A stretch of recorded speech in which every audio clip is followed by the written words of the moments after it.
રાંધણ ગેસની અછત અને મોંઘવારી વચ્ચે અમદાવાદ મ્યુનિસિપલ કોર્પોરેશન એક જબરદસ્ત અને અનોખો વિકલ્પ લાવ્યું છે. જો તમે અમદાવાદમાં રહો છો તો આ સમાચાર તમારા માટે છે.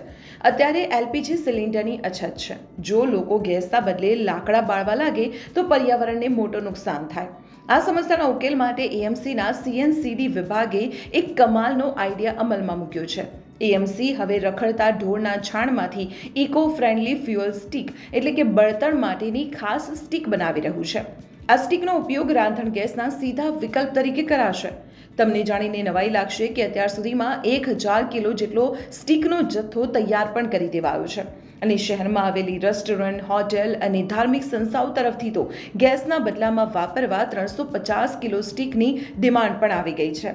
પર્યાવરણને બચાવવાનો અને ગેસની અછત દૂર કરવાનો એએમસીનો આ વેસ્ટમાંથી બેસ્ટ આઈડિયા તમને કેવો લાગ્યો? કમેન્ટમાં જરૂર જણાવો. અને આ અનોખા પ્રયોગની માહિતી તમારા મિત્રો અને પરિવારજનો સાથે જરૂર શેર કરો.